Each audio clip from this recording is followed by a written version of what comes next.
Yeah, I had a lot of Don Morocco. I had 14-hour matches with him.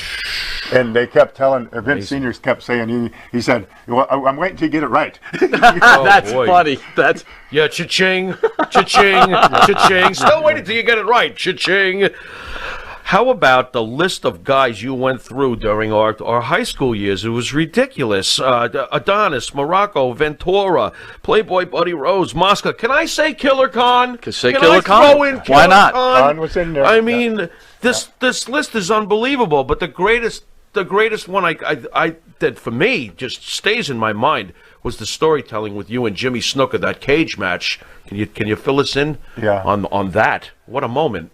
Well, he was a little shaky when he's in the ring. Oy. But we were in the cage, and he climbed up the cage, and then there was another something over the cage, so he climbed up the top of that, and I was down on the floor of the mat, and he jumped down and tried to land on me, and I moved out of the match. I moved out of the way because I wasn't going to let him hit me because he was off balance most of the time. And I dove out of the ring and I kept the belt. Well, there's a moment. Talk about storytelling. Oh, I think he comes off. You could correct me. Comes off that top rope, maybe with like a cocoa butt. Yeah. okay. And then he decides, hey, he's not just going to do the Superfly splash on you. He's going to the top of the cage. Yeah, that's what he did that day. But you do the pop-up. You see he's going up, so then you act like you're out unconscious. And then when he jumps, you move out of the way. Yeah. Was that your idea? Is that your writing right there? Yeah, I let him think that he was going to get me. Yeah. That is one. I was there live. Yeah. And that was one of the most. Talk about telling a story in a wrestling ring. Yeah. That simple move, incredible. By the way, I know it sounds. I don't even know how this sounds. Is that something you guys can even practice before you have it happen? No, there's oh no my practice. God! No, you don't do that. So that was a one-take hello. Yeah. Dude, yeah. I'm amazed at that. And when he started going up there, I acted like I was going to grab him. And then he just turned around and laid down on the floor. That's great. Look, I know you probably stood clear of this, right? But as you know, what were your thoughts when you heard that Jimmy's girlfriend, Nancy Argentina, came up? Pardon me? What did you hear, or what did you know about when Nancy Argentina, Jimmy Snuka's girlfriend, was found dead? I know you probably stood clear of that situation. You know what? You're there, and I'm here. Yeah. And I was here all the time. Right. I wasn't there. Okay. Right. I didn't hang around with him. I didn't drive with him. There you go. I had some people, they had me in the car one night, and they started smoking marijuana, and I rolled my window down, and they rolled it back up. And a couple minutes later, I said, stop the car. I want to get out. I don't want to be in your car. Right. And they wouldn't stop. And you all know the ones that were in the car. Yeah. The click guys. They wanted to be in a click all together so they could get power. Right. And I knew all about that. And I didn't do that. I walked away. They went in the bar, and I walked home from there. It was in Georgia. Wow.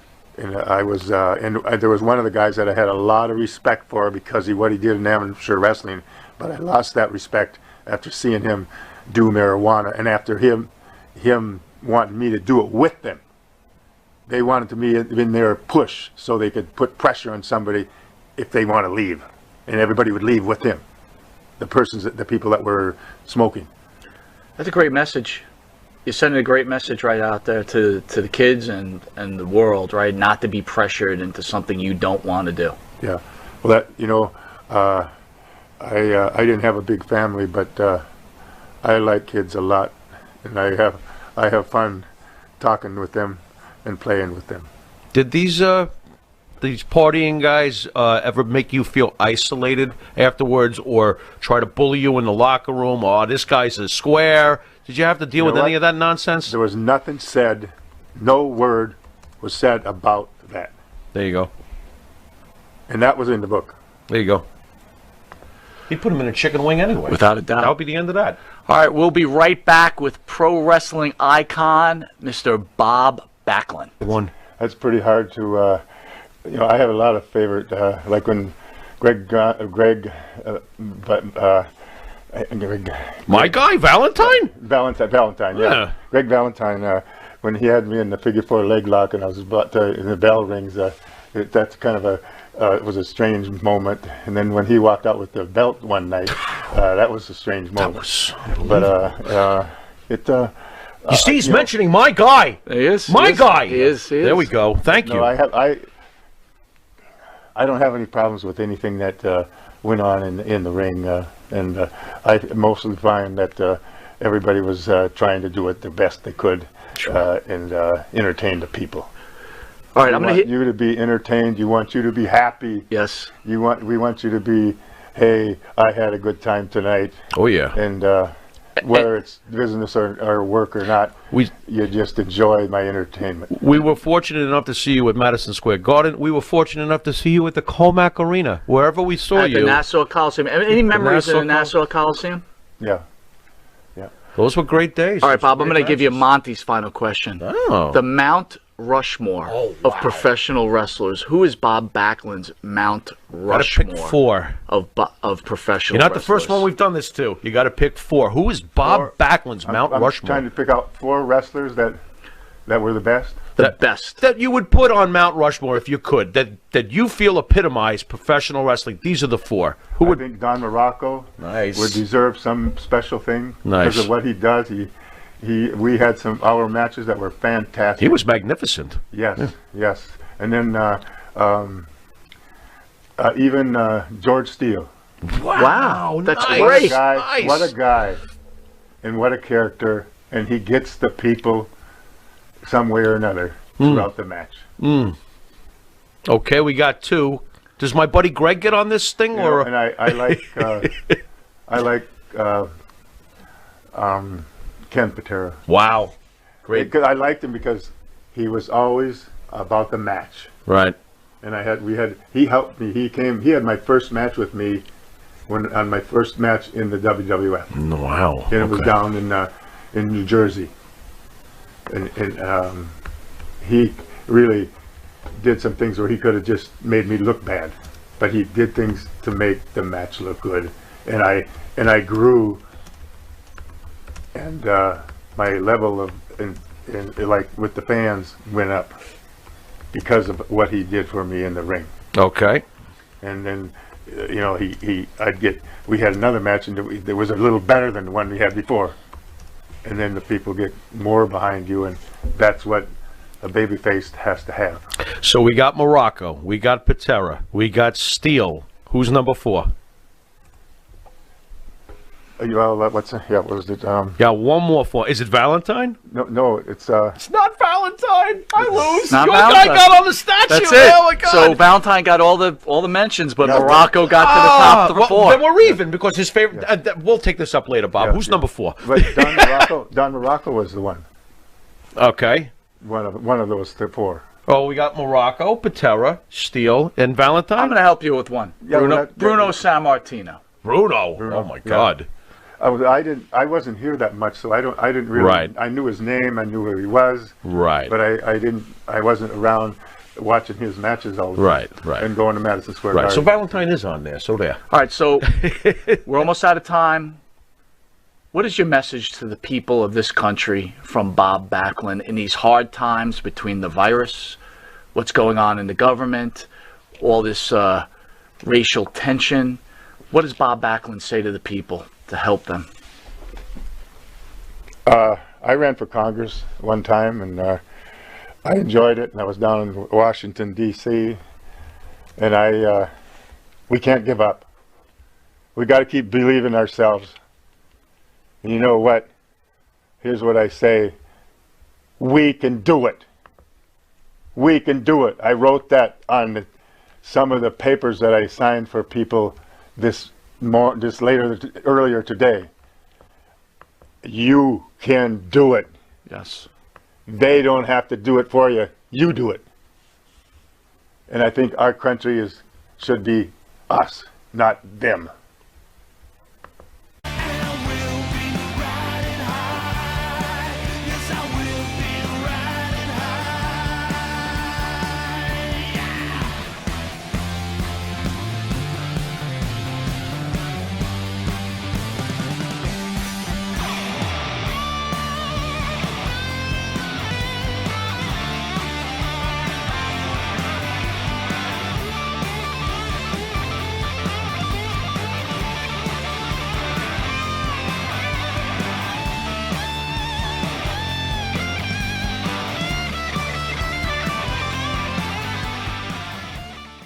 you meet him. He's Without going to a love doubt. that work ethic. I'm All telling right. you. Well, Brett, we're going to take your knowledge and we're going to put it to the test.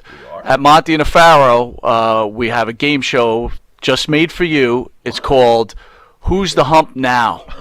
Oh, my dear So Lord. right after this commercial break, we're going to take your studying and we're going to ask you a few questions about the Sheik, and we'll see if you get them right, okay? Yes, Baba. There we You're go. king. Number one. All right. We'll be right back after this commercial break. Who's the hump now? See you in a second.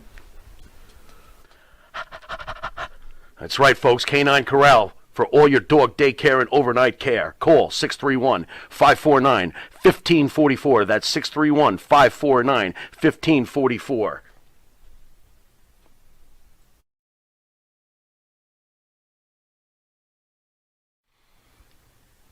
The Monty and the Pharaoh Show is brought to you by...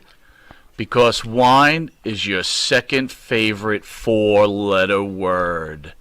California wine, New York attitude. Good fucking wine. Yeah. Jeff Quest, graphics design, custom vinyl lettering, and all your art and video needs. 516-317-8204. That's for Jeff Quest, graphic design.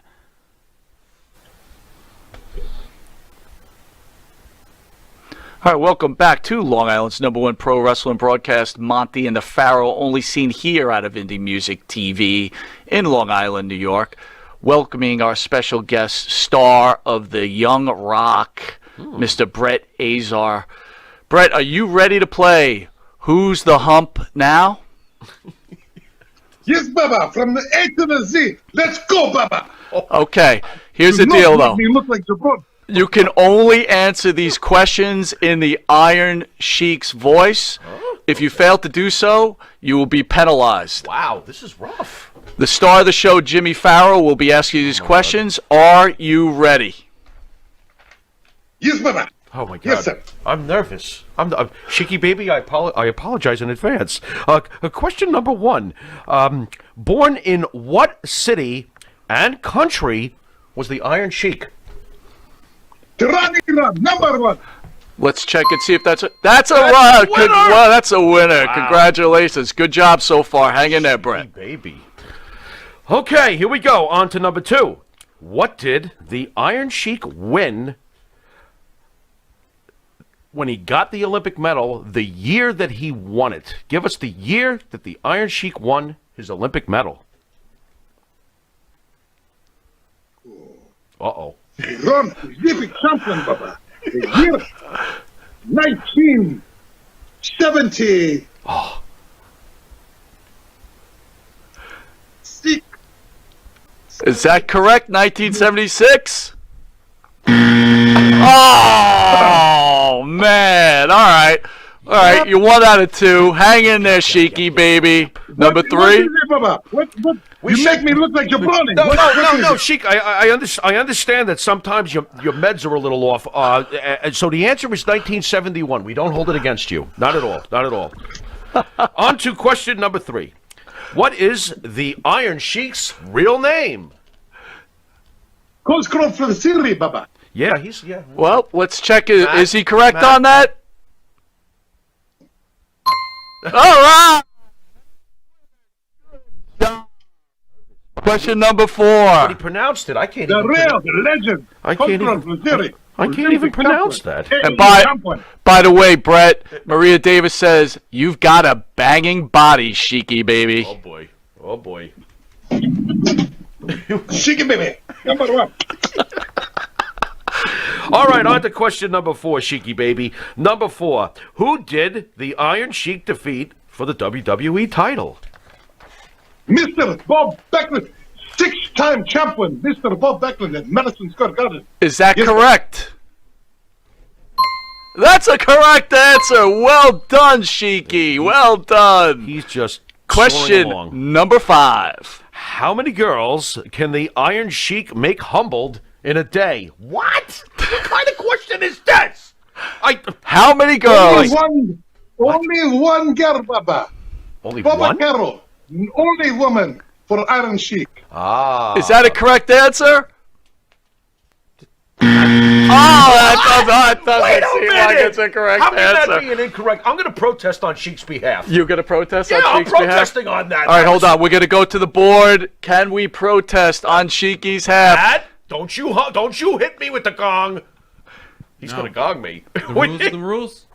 What? The rules are the I'll rules. beat you with Dungeon Club. Listen, I think that there should be a stipulation to protest. That was his answer. I'm Why- sorry, how can his Sheiky, answer you're be- wrong. The answer Oh, Sheik, is Sheik. 47. 47 women will be humbled by the Sheik in one day. Sheiky, I think you got screwed on this one. All right, number let's go 6. on. Where did the Iron Sheik lose his title to Hulk Hogan? The location, Sheiky. Also, Madison Square Garden. Nice. Is that correct? That's a correct answer. See how he comes right Well back? done. Right. Well done, Sheiky. He comes right That's back the after that. Brony Punk, California beach bum, Hulk Hogan. Jabroni. I was supposed to break his leg, but it's taken back to Minnesota. But no, I respect Vince McMahon. I create Hulkamania. Without Iron Sheik, there's no Hulkamania. Right. There's no WrestleMania. Iron preach. Sheik creates that, brother. Preach, Sheiky, preach. She's right. He is right. Question number 7, Mr. Jimmy Farrow. Okay, here we go. What? Sheik, again, I have to apologize in advance. This is just wrong. Okay, number 7. How much cocaine can the Iron Sheik snort in one sitting? You sick bastard. What kind of question is this? Go on, Sheik. Sheiky, thoughts? Oi. Everything in moderation, Baba. Everything in moderation. That's a great answer. Matt? What is that a the correct verdict, answer, Matt? Mr. Producer? It's right there. Oh! I'm sorry, Sheiky. The answer is upset. more than any human alive. What's that? More than any human alive. I'm sorry, I am now Sheiky. filing my second protest on real. behalf of the Sheik. That is the real, Baba. That is the real. This is just unbelievable. Question number 8. He's going to come in here and camel clutch me. What is your problem? All right, go ahead. What do we Like got? it back. See what I'm saying? Question number 8. Okay, here we go. Who was the partner of the Iron Sheik when they won the tag team titles at WrestleMania 1? The Russian Nikolov. Fuck his last name. Volkov, I'll help you. Volkov. We got a winner Volkov, there? thank you. Well done, Sheiky. Yeah. Well done. You both better be nice on that one after what you did All in right. previous questions. This is the last one. It's the most important thank one. God. Sheiky, the final Pharaoh question. Here we go. But I don't even know the answer. All right, fine. Here we go. Who came up with the word jabroni? What? Iron Sheik #1. The Rock make jabroni mainstream, but Right. Sheiky, old school Sheiky, he creates jabroni, and the Rock respects Sheiky. Yes, Baba. He Yeah. respects Sheiky, baby. He gives credit to Sheiky, baby. Well, Sheiky, we want to thank you for playing.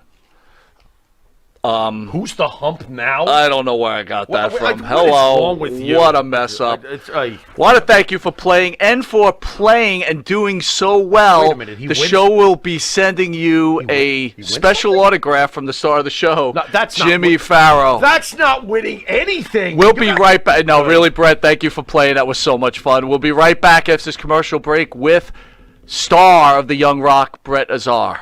Azar. I'll sign it when I'm drunk. Oy, you're ridiculous. Be right back.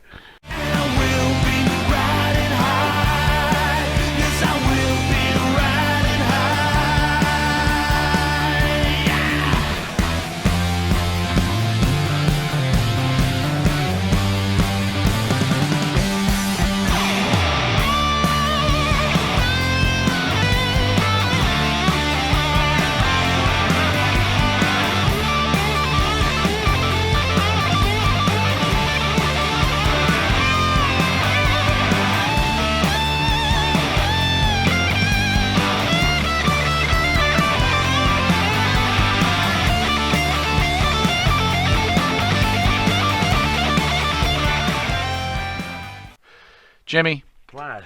you know that I try to listen to all these podcasts and broadcasts. I Yeah, just I try know. to like measure up and see what's going on. I don't And know why, know, but I know yeah. I know you're not a big fan of it, you know. Nope. But it does bring us to our favorites, my favorite segment, the most annoying pro I'm gonna wrestling Ralph. expert.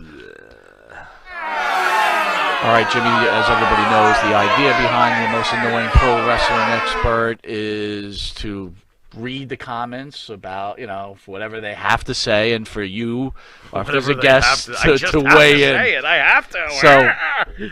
So, I won't name the show that was my target this week, but Can I to smoke during this segment? This segment annoys me. no smoking. It's I know there's no smoking in his studio. Protect, Go to on. protect the innocent. The name of the show was called Wrestling with the Future. What? That's not protecting the innocent. Is that the name of the show? I don't know, but that's not protecting the name of the innocent. Well, I was trying to make up a name. That's not protecting anything. Is that the name of it? I don't know. So anyway, go on. I put this show on, can't- Jimmy, right? Yeah, go ahead. And you know, in this time of COVID, Yeah. you know, people do their little Zoom videos or whatever else they Oh, do, okay, right? okay. And they're actually interviewing Sam Houston. Remember Sam Houston Sure. from the old days? Yeah. What was your opinion on Sam Houston, by the way? I don't have much of an opinion on Sam Houston. What does that mean? That means that I think I saw him on Facebook and he had become some kind of born again something or other, and I don't even know what his deal was. But But how about as a wrestler? But I'm not asking about it with his real life now. Like, what did you think of him as a wrestler? Do you remember him in the NWA days? And Yeah. Georgia Championship No, I Wrestling? do. No, I do. I do. I remember I used to think eat a sandwich. I would think get 3 or 4 number 7 combos with a pastrami on rye. Remember when he came to the WWE? Was that the time that Rods and Estrada pounded him into the I pavement? think it was, no.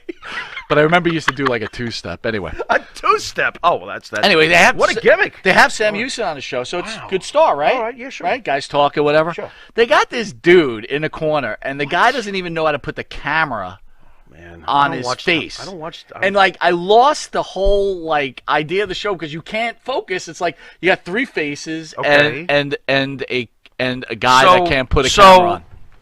If I do something like this, Yes. Right, exactly. Exactly. not really, right? Yeah. Yeah. Well, I didn't see this program, and I'm kind of glad I didn't because it Well, there was sounds- nothing to see because the guy's head was on it. nothing to see. So, Oh boy. Anyway, I don't mean to attack the show, but to the most annoying wrestling fans, these 3 guys that run the show, or 4 guys, I don't know who the 4 guys are. I know one guy. Up your production. Okay. Up your production, Okay. please. Okay? All right. Is there something wrong with giving advice? You're giving advice. I'm giving advice. You're just giving from one show to another. from one show to another. Up your production. Now hold on a second. We're a TV show. Yes. So is this from one show to another, or what are we talking about? It's from here? a show What, that's you way better up show me this here. afterwards. Show that's way up here to a show that's way don't even know who you- down here. Okay. What, So like- advice from the upper guys to the lower guys. Okay. Yeah, the upper room. Yeah. Yes. Oh, all right. That's fair So enough. put your head on the chat. Listen, whoever owns that show, do me a favor and fire the guy who can't get the camera on his head. Because if you can't work the bait, listen, if you can't put a camera on your face, give it up. I don't even know. Go back to flipping hamburgers. Why do you watch this stuff? This is what I do. I don't. I don't even. Oh, you got to show I me start this. work I early need in the to see morning. this. But here's an interesting fact. I do want you to weigh in because this is a serious conversation. Matt, if you want to weigh on this too, because I'm not trying to get religious here, but it's What? called Wrestling with the Future. Okay. And the lead host is a psychic. oh, And Pharaoh, I know your opinion on psychics, so I'd like you to weigh in on psychics, you please. really want me to weigh in on psychics? Yes, please. All right. Here's Thank the you. deal. As far as psychics go, listen. Everybody's got a right to believe what they want. I just consider psychics to be tampering. You're tampering with stuff that you're not supposed to tamper with. Now, if you are a religious person, you've been taught in that thing called church that you go to. Yes. You've been taught to. I go not- often, by the way. Yes, you do. You are taught not to tamper with those who have passed to the other side. Okay, so if you're a religious person who, goes to church or whatever, this is not a good thing to begin with. If you're not a religious person and you find the whole thing to be just an absolute joke, and it's fair to have either side, by the way, because I'm right here, It's a fraud. It's a fraud to me. I think that it's an absolute fraud, and I've got friends who went to see psychics, and You know, they said. And things by to the way, them, it's not a you know. shot at psychics. It's your opinion, No, right? it's my opinion. If you want to get all pissy about it, go ahead. And you know, but if you're a true psychic, you would have known that I was going to bash it before you tuned in. Now, wouldn't you? That's a great point. So, the next time I have a stranger tell me that they've talked to my father in the last, you know, whatever years, I got something for you. Hold on. What do I got here? I got this, okay? Because you're a delusional fraud, money-taking thief, okay? You hold no more power than the guy who served me a big bite at 7-Eleven, all right? Anyway. And no, this is not a direct message to 1 or 2 or 3. This is how I feel about it, and you knew If you were a psychic, you knew what Yeah. the Pharaoh was going to say. Yeah, you With knew- that, we're going to take a commercial break. Yeah, and you knew we were going to go to a break, too. Bye.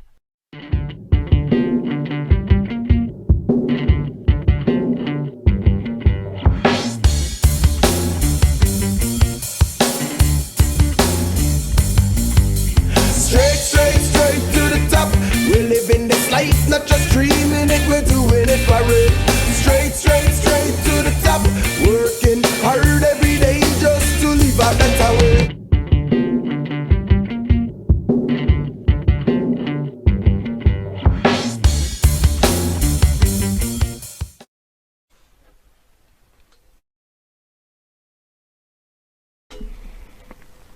All right, welcome back to Long Island's #1 pro wrestling broadcast, Monty Nefaro, seen only here out of Indie Music TV in Ronkonkoma, Long Island. We are honored to have the legend, Mr. Mark the Hammer Coleman. Can we call you the godfather of UFC, sir? Just don't call me the grandfather. Yeah. I Damn get straight. that all the time now. By the way, I am digging the beard. Yeah. I am digging it. Yeah. It looks good. It I looks like good. that, man. It I'm looks just- good. And the shades, by the way. Yeah. The shades. Well White represented. sage, cheese, and a cheap beer. So before we have at it, do you want to weigh in this whole Hulk Hogan racism double standard? No, look, you guys do a great job over there. By the way, you're very, smooth.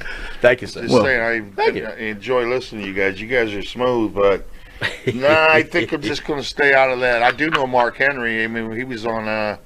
He made the '92 Olympic team, Sure. weightlifting, and I was on the wrestling team, so we actually did hang out a little bit. There you go. Way back then. There you go. Well, again, this isn't against Mark Henry, right? at all. But No. you know, and for me personally, I don't see at color, all. but I do see double standard, and it is a problem with me, right?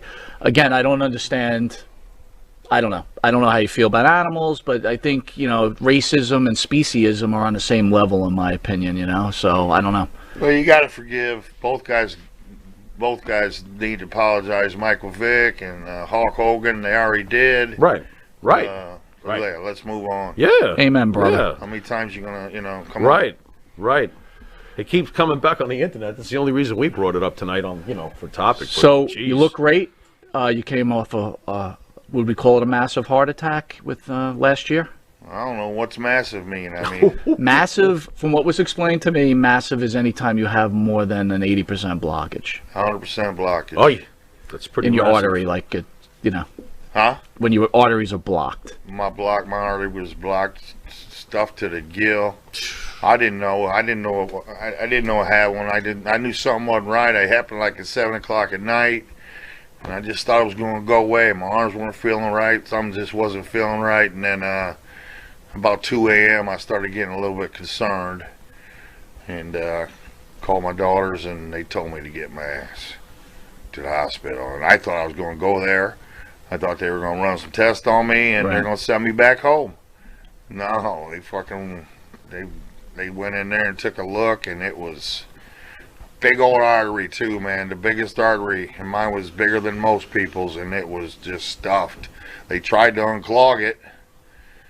And it was so stuffed they couldn't. So then they're gonna put me on blood thinners and come back and try it again in a month.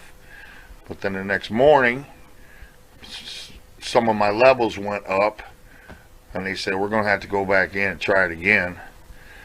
And then when they're in there trying to dig out the clot. Well, you're awake, and it's like it's giving you a heart attack. That's what it feels like. You're like, ugh. And it was very, it was not comfortable and very stressful. because I'm just sitting there praying that, and finally I heard the doctor say, "Oh yeah," something like that, meaning he got a little chunk out, and then he was able to get it all out, clear it all out, and they didn't have to put a stent in for some reason. I don't know, but they said my artery was so big they would have had to get a special stent, Like a super stent. yeah, but they didn't have to put one in, and just trying to live a little cleaner. Well, let me ask you this: you're a legitimate tough guy, right? Actually, a very scary guy too, man. I mean, tough, kick anyone's ass. After you have something like a heart attack, does that kind of like weigh on you, or like kind of feel, you kind of feel a little less than a man type of thing? Yeah. Yeah, for sure. I think it's been 3 months.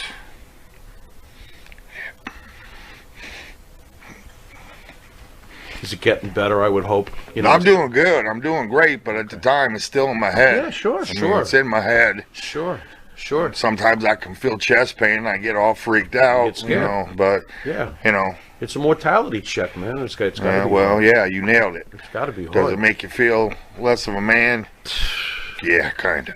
Understood. Totally understand. And again, I'm a heart attack survivor myself. Yeah. We spoke about that before the show. Think about it a lot, don't you? I think about it all the time. First of all, I think about how lucky I am to Yeah. be here on the earth.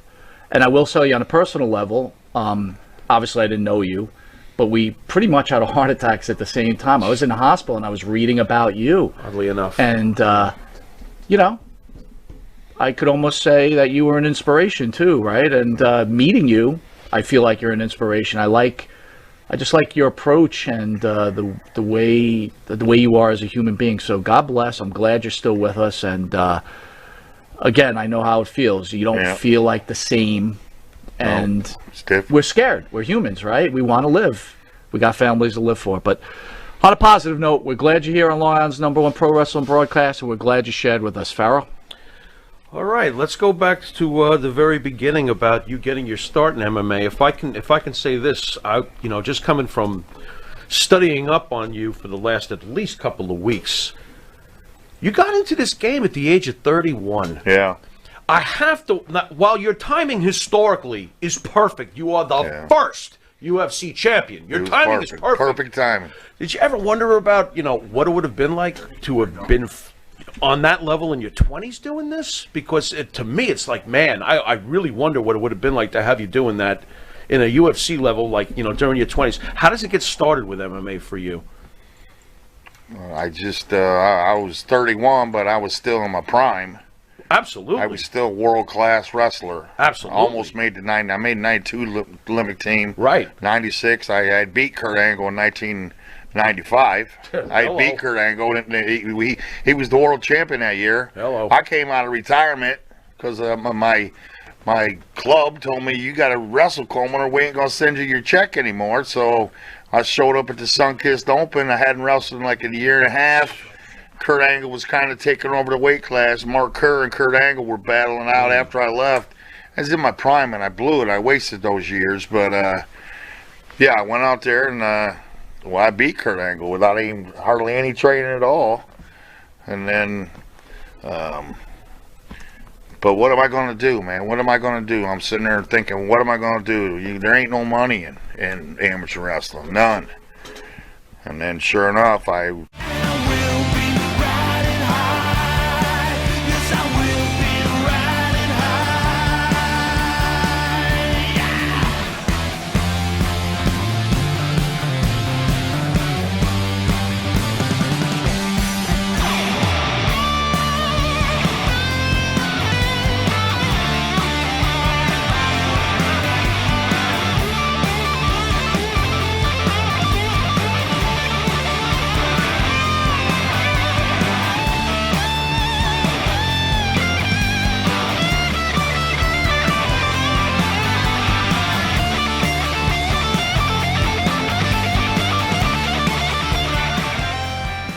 We got WrestleMania right around the corner, and I agree with what you wrote here. Sometimes Mike gives me stuff to read, and I'm not sure that it was said, by me, but I do agree with this. That's the way it works, dude.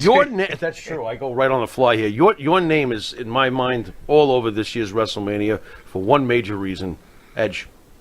And I believe that you were very instrumental, not only just for Edge, but for Christian, who's now in AEW. How do you feel about their return and that they're on top of the game currently? After all these years, they're still here. They're on this level. Does that make you feel proud that you got to be, springboard them back all those years ago? I don't know if I springboarded him. I think we springboarded each other, but they already said. I don't know about it. Christian so much as Edge. Edge, when I came in, I don't know if we went over this the last time because I don't have a steel trap and I can't remember things, but I don't know if we went over this the last time, but they brung me in. When they hired me, they said my job was to help shuttle Edge in. Right. Because I've been around. I had been wrestling since '87. I was married to Luna, or I was with Luna at the time. No, I was already married to her by this point. So my job was just to... You knew this in advance going yeah, into they told me. The whole Brood program, you knew in advance. Yeah, this is what you're because I doing knew was all gonna the be. older guys, this and that. They said help them blend, just keep them from getting hurt, this and that, and look out for him. That he was their future. So I knew that. So I knew that going in. So there was no visions of grandeur for me or anything like that. I knew what I had to do and I did it. So I'm super proud that it's worked out for him. But because he, people on the hand, like 5 people in it, it's real. He's a real human being. It's somebody I actually care about. He's a good dude. He's a legitimately good dude. Christian, I call squeaky wheel all the time. Christian's Christian, Christian wheel. came in. I think Christian's spot was, they were looking at Chris Daniels at the time, I think, for the Christian spot. Christopher Daniels. Yeah, and Really? and possibly, Fallen Angel. Very and interesting. possibly Dr. Luther there, that's in AEW right now. Interesting. So Luther it's was weird. supposed to There's be 2 one? things. So Wow. I think it worked better with Christian, and I love Chris Yeah, Daniels, yeah. but I think it worked better with Christian, because I used to pitch the Brood, wasn't calling it the Brood at the time, but I was a big fan of the movie The Lost Boys, which inspired my character as Gangrel to push for. So a group of vampires. I used to tell them, hey man, it didn't matter if we lose all the time as long as we lose cool. We look cool losing. You guys were People cool. won't care, man. People love vampires. They're not going to go away, You guys were super. So yeah, so you speaking of Hall of Fame, a lot of people ask me like, "Oh, well, do you think you'll ever get in?" I don't think that I'll ever get in unless it's the Brood. Right. If the Brood goes in, you already have Edge is already in, and I don't think Christian's in yet, right? No, Well, I don't believe so. Wouldn't it be fair to say, look, I understand what you're saying, but Johnny Rods, right? Johnny Rods, think about the job he did for all these up-and-coming wrestlers. Why can't you be treated like a Johnny Rods then? I mean, you did create 2 really superior characters for the WWE, like Pharaoh said, who are now, one is playing a major role in AEW and one is now going to main event WrestleMania. I mean, I think you're underselling yourself a little bit. No, I don't know. Edge was the full package. You humble vampire, you. But it's no humble. I'm just you. calling it like I see it. That's Yeah. what I believe. I hear you. I believe Christian can put a match together. In our world, guys can put matches together. Christian could go with anybody in this room and get the best match out of you and still get all this crap in somehow. Does it and make you look good at the same time. So he's very good like that. Now, is he Hall of Fame? I don't know. Edge. I thought I'll it was a answer little that for you. soon. I'll answer that for you. Christian, no way. Yeah, okay. So Right, now okay. Edge, I thought it was a little soon, but yes, definitely he Right. was the guy they were going to hang the horse on, and so I'm super glad that they're both back. If that's truly what they want, I know it is what Adam wants. I don't talk to Edge or Christian that much, but I talk to Adam a lot. You do. And I know he's so excited because he'll write me and go, man, how do you still go out there and wrestle every weekend and do this and this and that? I go, Russ never sleeps, man. You just got to keep grinding. You slow down, it catches up to you. What about Payback, though? I would think that Edge would be like, hey, man, WrestleMania moment, I'm going to talk to the powers that be. I want you in the corner. I mean, how hot would that be, bringing you in with him? I'd mean, be I don't super know. happy. I don't know how hot it would be, but I would be cool about it. But I think a lot of it comes down to the name Gangrel. They had a lot of bad experiences with that. Now I have all the copyrights, trademarks, it's like registered, everything. I can alcohol, supplements, food. I could do whatever entertainment things with it. So I think it comes down to that. There's the name thing. I think it's just left such a bad taste in their mouth. It's just one of the things when they hear it, they're like, but I mean, Edge, to be fair, right before he signed again, he was trying to put together a bunch of signings for just the Brood, like me, Christian, Edge, to go around. So Wow. he's always looking forward to me and things. And I know he has pitched some stuff that hadn't worked out. So, and on the other hand, you got Matt Hardy that's pitched stuff for me too. But then he brought me in for like a cameo and the Hardy compound thing, whatever. Right. Yeah. Right. So So yeah, I'm blessed. You got some guys that look out for me, but I'm super happy, and I'm not just saying it. I'm super happy in my own little bubble. I'm constantly busy. The school keeps me out of trouble. I'm living through them. Every time I see a new student walking through that door, I go, oh, and they're gonna change all my mistakes through this guy. I keep reliving through everybody that comes through the door. So I'm super blessed and happy, man. That's awesome. Well, so WrestleMania's right in your backyard this year, right? Yeah. Need you to weigh in, at least try to weigh in. They're bringing Hogan back to host the show. Yeah. A lot of the wrestling fans are very, very upset that they're allowing Hulk Hogan to be part of this event over his comments. What are your thoughts on that? After which comments with the love sponge thing and all that Yes, sir. stuff? Sure, you got it. Man, I don't know. Everybody's human. Everybody says things, ignorance and stuff. Sometimes you don't realize it's even wrong. But I'm not defending it. I'm just saying, I don't know. He's iconic. I mean, they got people there that done porns and working there, and different this and that. They've overlooked some things. So, why do you think the fans are so hot on Hogan, though? Look at the fans. Look how quick not to bring up other things, but look, it's a whole generation now. It's just a generation of this speak up or shout outs or whatever. They can shut a show down in 2 hours. The power of that internet right now. Right. These people that get on there and, Right. Internet justice. I don't know what you call it, but I think it's just a generational. Seems to me like they're trying to cancel culture Hulk Hogan. And yeah, that's the word I was looking for. You better cut the crap. I'm not good with all this up-to-date terminology. They got to cut the crap. That's why he's the star of the show, man. He's on top of it. It's WrestleMania, and the guy whose shoulders, which the words sit on, we don't want him around. I mean, he said something wrong 12 years ago. Screw that guy. I don't get it anymore. What do you want from him? Enough. He said he was sorry. Enough. Move the F on. This gets me going every time. I can't stand it. Leave Hogan alone already. He already apologized.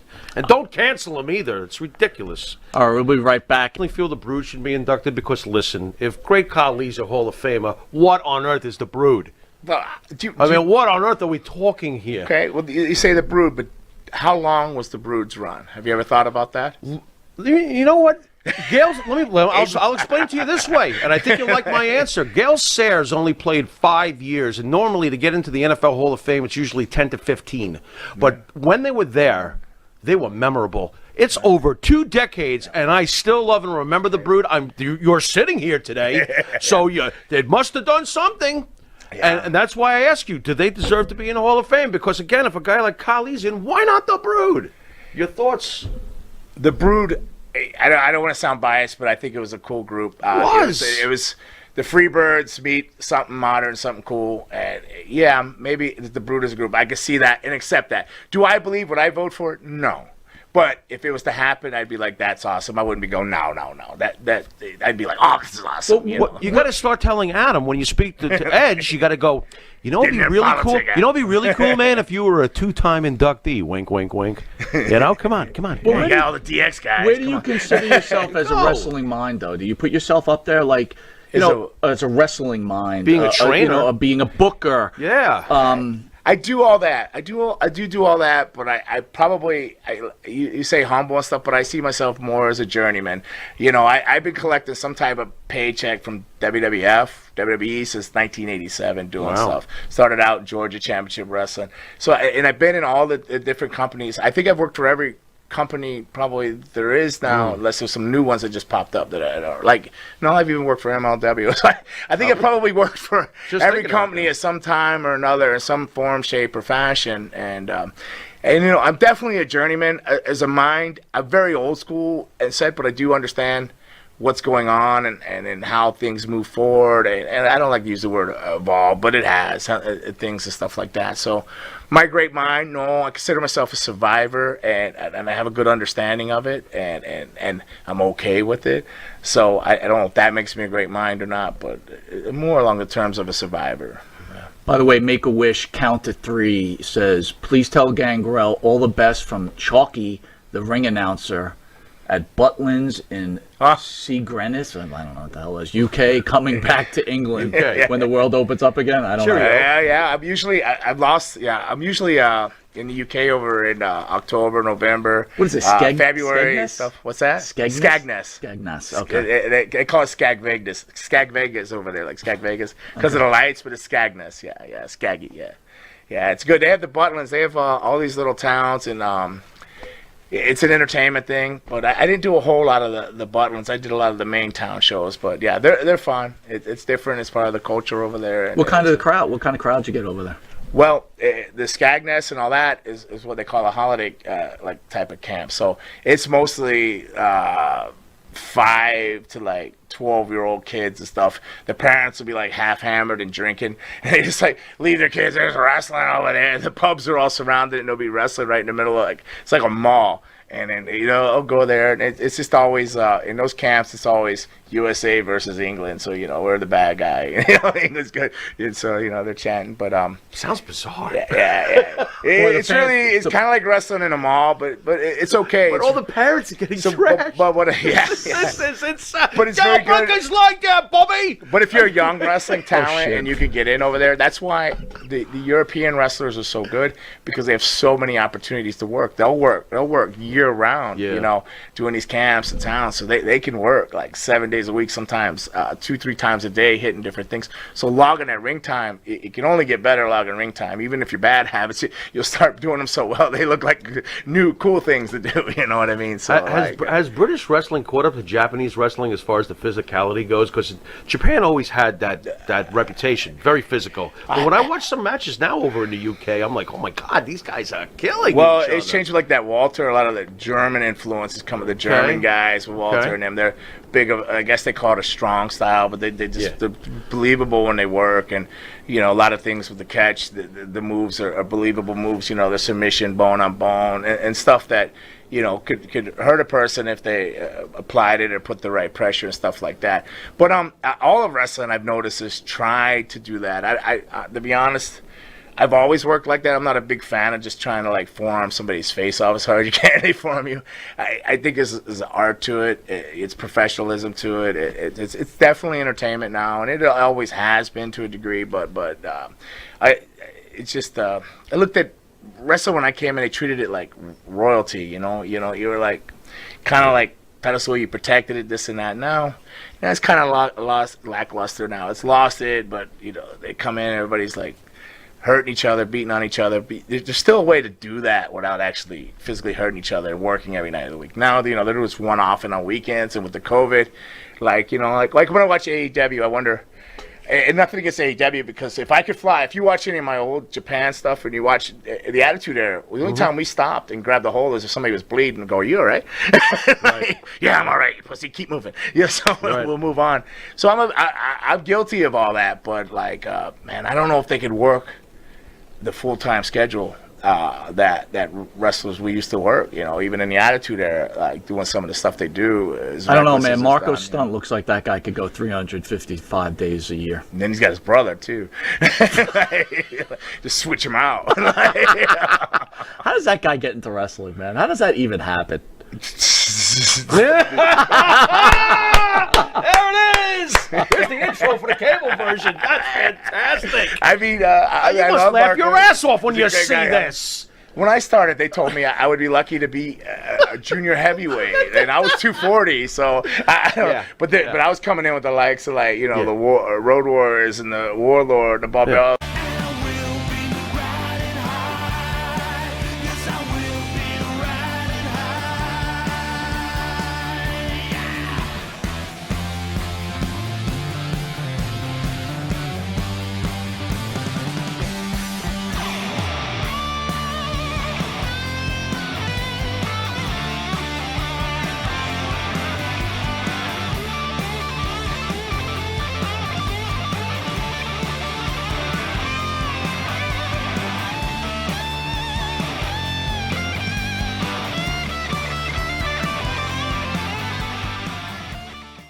That is much better than you. You're the one who imitates Pat. I've never even tried to. I'm not even close to that. Can I hear another one? That We was have another good. one. Look at all these Now you left the pressure on me. Now Well, we'll get a promo afterwards. He'll do Patterson.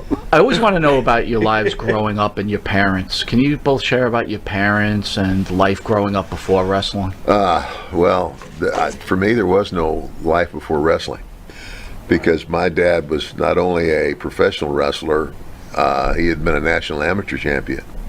In 1946, while he was still in the Navy, right. he won the AAU National Heavyweight Wrestling title. Right. And then post Navy, he went to Nebraska and lettered 8 times, 4 years in football, 4 in wrestling. 3 years in a row, he was conference heavyweight champion for the University of Nebraska. And Mike came into my life when I was 5. He wasn't my biological dad. He married my mother when I was 5, and my mother's given name was Gladys Nevins, but her wrestling name was Helen Hild. My mother was also a professional lady wrestler, Right. and a pretty dang good one. Right. And that's how they met, and they got married when I was in October of '59, when I was 5 years old. He came into my life, and the rest is history. I mean, that's like, the territorial days of wrestling, and he was a top performer everywhere he went. And again, had a tremendous relationship with Dory Funk Sr. I remember going to the first grade in Amarillo. I came back there, and I was in the 6th grade in Amarillo, and we came back again after my freshman year of high school. Left Nebraska and was going to finish high school in Texas, and my father died that summer. Working for Dory, and I went back and finished high school in Arizona, and then I had signed a scholarship to play ball at Arizona, University of Arizona. Wrestling comes on TV one day. I hadn't seen any wrestling for 3 years since my father's death, and it's the tape from Amarillo.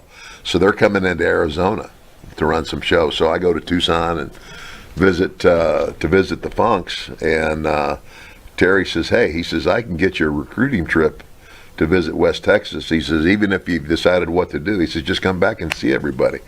And I said, that'll be great. And so I went. That's all it took. I got back around it. I got back in that atmosphere just for those couple of days. But I was smart enough to know that coming out of a very small school in southern Arizona, that West Texas State is probably a better choice for me than Arizona. But in the back of my mind was always wrestling. It's like, I'm going to get back around this, and it was always in my head. And so biggest mistake in my life, I go 3 years college, play football for 3 years, get out of school. And at the end of my sophomore year, during the summer, I refereed in the territory. And I couldn't wrestle, but I could be a referee. You can learn a whole lot about the business being the third man in the ring. And then at the end of the next summer, at the end of my junior year, Dick Murdoch says to me, he says, "I'm going down to Mid-South to wrestle for Bill Watts." He said, "If you want to get your feet wet, I think I can get you booked." And so Bill got me. Bill went ahead and let me come in there, and I was going to wrestle for the summer and go back and finish school, and I never went back. Things went very well, very fast, and I still the biggest mistake of my life. I was 1 year away from a degree in education, and It's not too late, Ted. you're right. Just got 1 year. I could still do it. One more year. That's too funny. I could still do it. I don't know if that's a mistake, though, man. Well, considering what happened, It worked out. Oh, pretty rats! good. I turned out to be the $1 million man. Darn it! Mike, how about you growing up before wrestling? I grew up in upstate New York, basically on 180 acres of land. Nice. We had Nice. beef, cattle. My dad worked construction. My mom worked at IBM for like 50 years. Wow. Okay. I have one sister, which she still lives up that way near my mom. Basically, my dad was a good athlete and taught me pretty much everything I knew about sports, whether it was football. He played basketball and was a real good baseball player, so I did all those sports, but he got me geared towards wrestling because I I was a big husky kid and thought I would do better at that than basketball. And then basically I kept, working and ended up Tom Coughlin, the coach of the Giants, Sure. was my recruiter to go to Syracuse University. Wow. Nice. And used to show up in the summer. Some summers I'd stay home and some I'd stay in Syracuse, but I had a weight room there and I'd work a job at a cable factory and then come back and I'm working out and Coughlin would show up and say, okay, you're going down to the track with me. And I'm like, okay, after 10 hours of working and whatever, we go to the track and he has me running 220s and 440s and 40s and whatever, so. Is he the drill sergeant he appears to be? And I mean that in a good way. He's a legend here in New York. He's a fair guy, though. Fair. Awesome. He's a fair guy.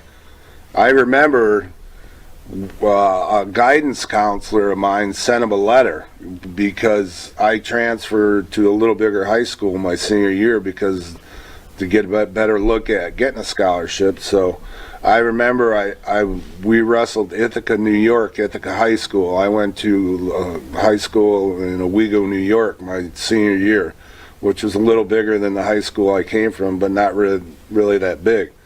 So it came down to, which it does a lot in wrestling, the heavyweight match. If this team heavyweight wins, this team wins, or that the other way, So I came down to one of those deals, and we used to get a good following. Our gymnasium was full there. We had a good wrestling team.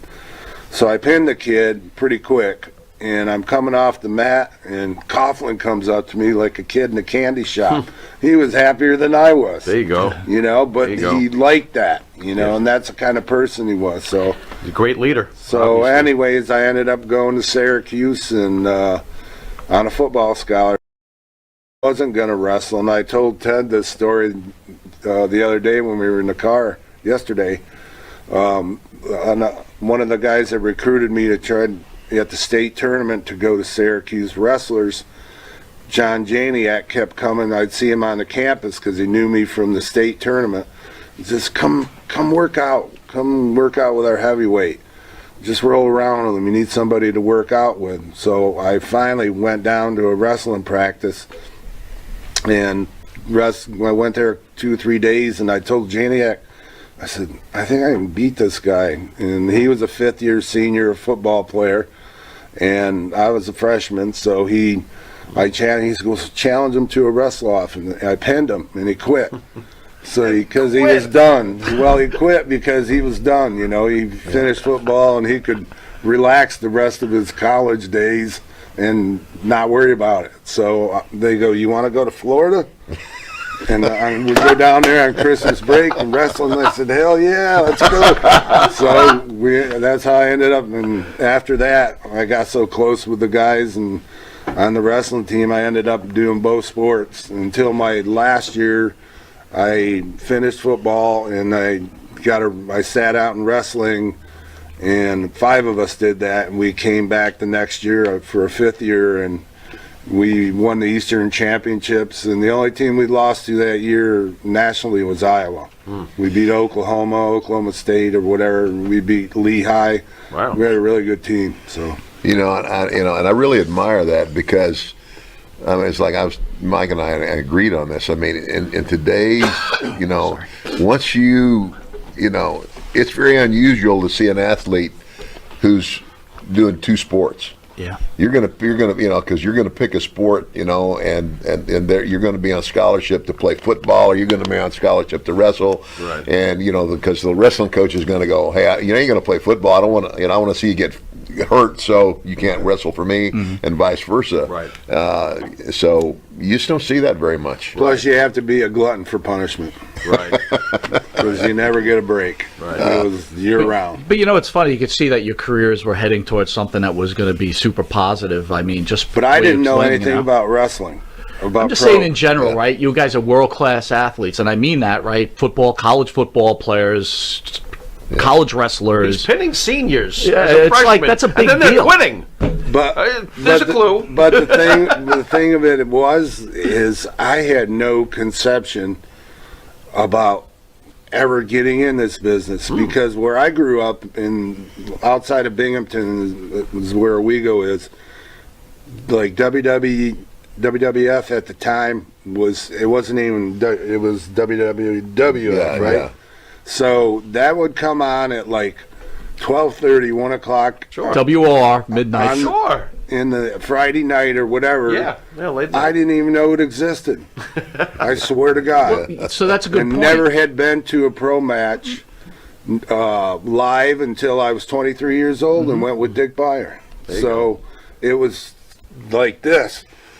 But I could tell the first time I ever went, Dick took me to Canada with him because he was working Montreal territory up there and Andre the Giant, Frank Valois, Gino Brito, and Dino Bravo owned the Montreal territory, and it was like a summer territory. And Dick was going up there. We'd go up there a week, and that's where I first met Andre. Killer Khan. Killer Khan. Killer Khan. Swede I love Hansen Killer put Khan. me out with a sleeper in a bar because I was asking Dick. I said, "Does that really work?" So Nighty night, Bunny Swede Rabbit. goes, "Come over here." Right. Next thing you know, they're whacking me in the back, and I'm like, Mike and I talked about this too. Some. I didn't realize when I first started, the incredible amount of talent that I was being exposed to when I first started. You named a lot of guys there Yeah. that could really Yeah. go. right. And when you get in a ring with those guys, you got a lot better chance of picking it up than than being with somebody that knows less. You had the fast track to learning. Yeah. And so when I went to work for Vince was, Dick Murdoch, Killer Carl Cox, oh my gosh, so many different guys came through there that were just they weren't good wrestlers, they were great wrestlers. Right. And I didn't know what I was at the time, but now I appreciate it. Like, Oh, yeah. yeah. Yeah, I agree with that completely because I went to Germany to start. Then I was going back and forth, and I did maybe 2 shows, a couple shows a week, driving up to Canada. And I worked, I think Dick got me booked at a show in Toronto Maple Leafs Gardens. So I worked a show. 3 weeks later, I got a call from Johnny Weaver and said, "Hey, kid," because I worked with Jesse Ventura, and he beat me in like a minute at the Cadillac tournament. Wow. And Jesse says to me before, "This is Governor.